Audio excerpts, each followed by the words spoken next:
আসসালামু আলাইকুম। সবাই কেমন আছেন? আশা করি সবাই অনেক অনেক ভালো আছেন। আজকে আমি মচমচে এবং রসালো নারকেলি পুলি পিঠা তৈরি করে দেখাবো। এভাবে নারকেলি পুলি পিঠা তৈরি করে আপনারা 2 থেকে 3 মাস পর্যন্ত সংরক্ষণ করে খেতে পারবেন। আর কি কি পদ্ধতি অবলম্বন করলে আপনারা এই পিঠাগুলো সংরক্ষণ করে খেতে পারবেন সেটাও কিন্তু দেখিয়ে দিব। এখন কথা না বাড়িয়ে দেখে নেই আমি কিভাবে এই পিঠাগুলো তৈরি করলাম। প্রথমে আমি পিঠার জন্য পুর তৈরি করব।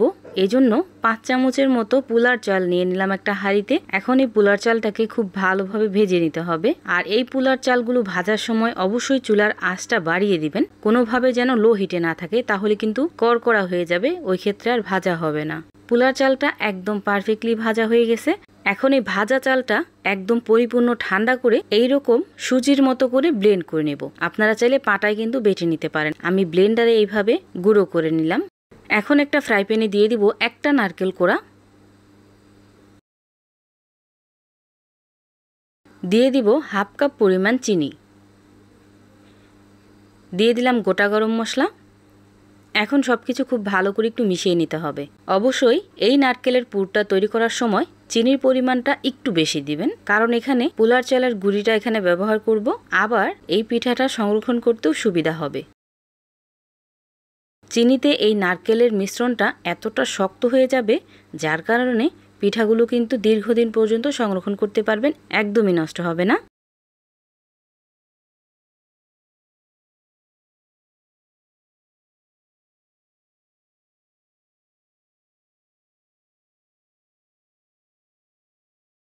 নারকেল আর চিনিটা খুব ভালোভাবে মিশে গেলে অনেকটা কিন্তু পানি বের হবে। যখনই দেখবেন পানিটা শুকিয়ে গেছে বা কমে গেছে, একটা তার চলে আসছে চিনিতে, ওই পর্যায়ে এসে এখানে আগে থেকে পোলার চাল গুঁড়ো করে রাখা ওইটা দিয়ে দিবেন, আর দিয়ে খুব ভালোভাবে মিশিয়ে নেবেন। এখন 2 থেকে 3 মিনিট রান্না করার পর কিন্তু এই পুরটা একদম পারফেক্টলি রেডি হয়ে যাবে।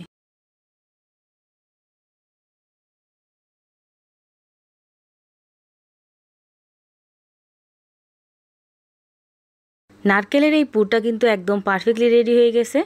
এখন আমি একটা প্লেটে ঢেলে নিলাম, আর কিছুটা গরম অবস্থায় পিঠার এই পুরটাকে রেডি করে নেব এইভাবে। আপনারা চাইলে আরও ছোট করে তৈরি করতে পারেন, আমি একটু বড় বড় করে তৈরি করব, এই জন্য এইভাবে করে নিলাম।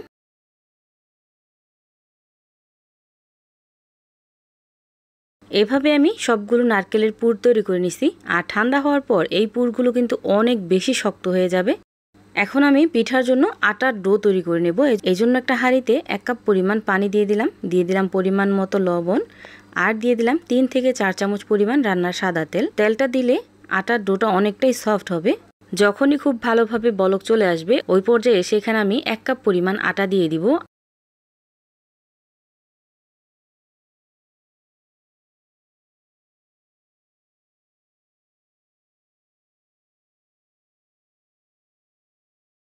আটার এই ডোটা কিন্তু একদম পারফেক্টলি রেডি হয়ে গেছে। এখন এই ডোটাকে নামিয়ে ঠান্ডা করে খুব ভালোভাবে হাত দিয়ে মথে নেব। দেখতেই পাচ্ছেন এভাবে আমি ডোটাকে রেডি করে নিছি। এখন এখান থেকে একটা রুটির লেচি নিয়ে নিব, গোল করে একটা রুটি বেলে নেব।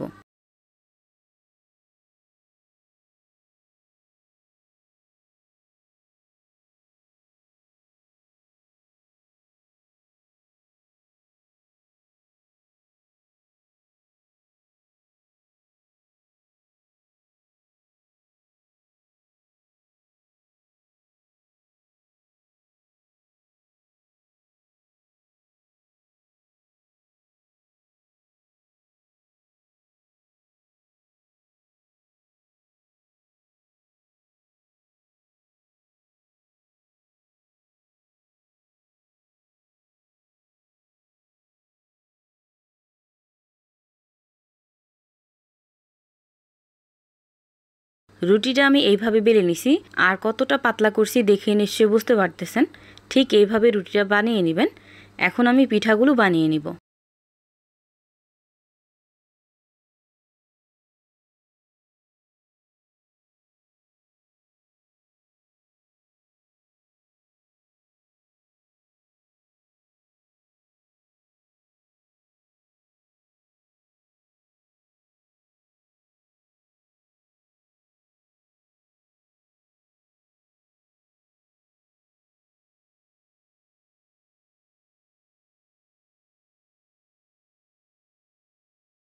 এভাবে আমি সবগুলো পিঠা তৈরি করে নিছি।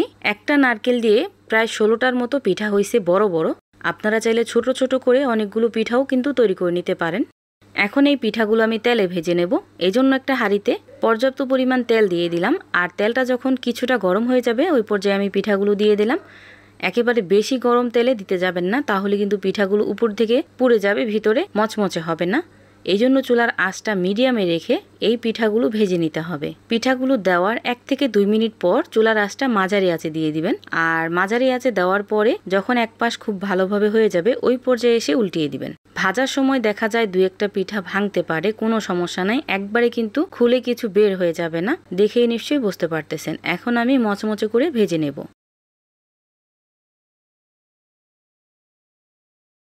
পিঠাগুলো কিন্তু একদম পারফেক্টলি ভাজা হয়ে গেছে। এখন আমি উঠিয়ে নিব।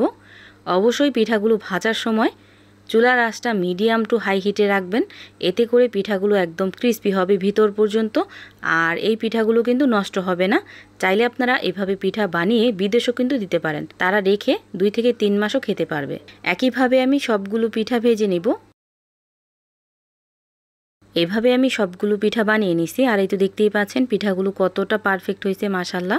আপনারা এভাবে একবার হলো তৈরি করে দেখতে পারেন, ইনশাআল্লাহ আপনাদের কাছেও খুবই ভালো লাগবে। পিঠাগুলো যখন পরিপূর্ণভাবে একদম ঠান্ডা হয়ে যাবে ওই পর্যায়ে এসে পিঠাগুলো একটা শুকনো কন্টেনারে বা কাচের জারে ভরে রেখে দিতে পারেন। এইভাবে আপনারা 2 থেকে 3 মাস পর্যন্ত কিন্তু সংরক্ষণ করে খেতে পারবেন।